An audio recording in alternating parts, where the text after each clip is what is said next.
You are listening to Automotive Repair News Today, a podcast that I believe helps the industry, you grow, improve, and stay informed with what's happening across automotive repair.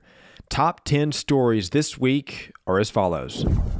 Colorado is now the top state in the U.S. for electric vehicle sales. That tops California now, with EVs making up to 25.3% of new car purchases.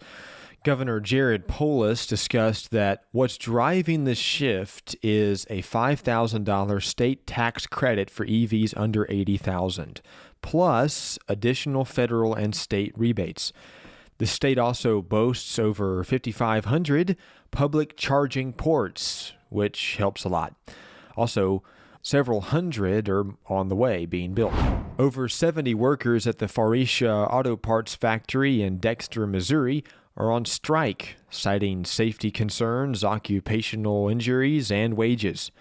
United Auto Workers Local 1930 began picketing on December 3rd, and UAW Representative Jason Starr accused the company of trying to undermine long-standing rules. Protests will continue until a resolution is found.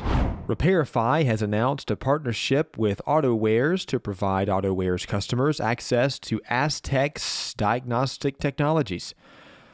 Customers in the bumper-to-bumper and auto value networks can now utilize Aztek's patented platform, which links OEM diagnostics tools in remote area centers with aftermarket tools. This allows shops to perform remote diagnostics, advanced calibrations, and module reprogramming using authentic OEM tools. The service will be included in AutoWare's distribution network with no monthly fees. Dennis Quick Auto Service in Snyder, Texas, has been sold to Main Street Auto, a company with over 70 locations nationwide. Founded in 1962, the family-owned business grew to serve primarily commercial oil field clients.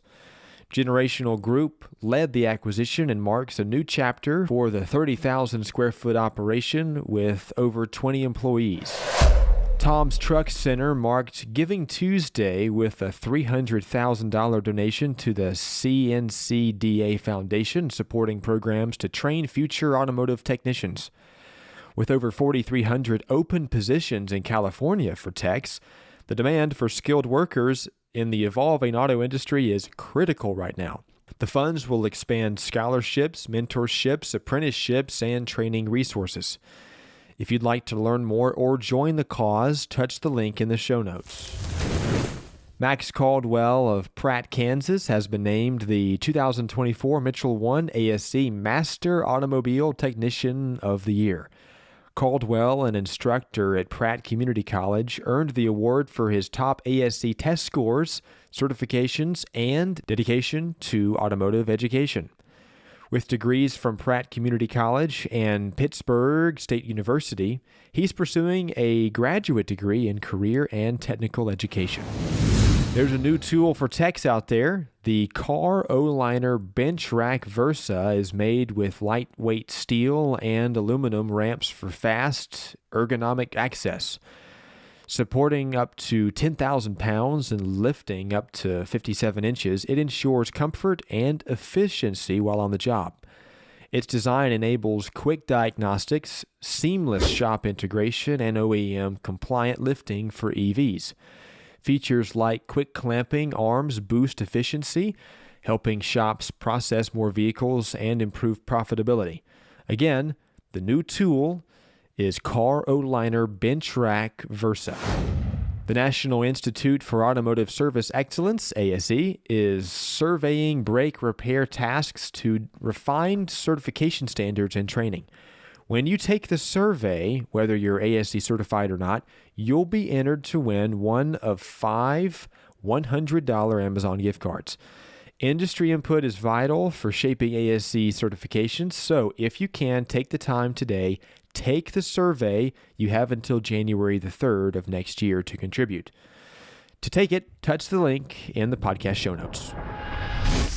SEMA is right now seeking speakers for 2025's SEMA show in Las Vegas. It's happening November 4th through the 7th, and industry experts are invited to share innovative ideas, trends, skills to evaluate the automotive aftermarket. Submit proposals for who you think should be a speaker next year by January 31st of 2025 at semashow.com/speakers, or touch the podcast show notes link and you can invite a speaker. Electric vehicle battery replacements could soon be cheaper than gas engine repairs, according to battery analysis from the firm Recurrent.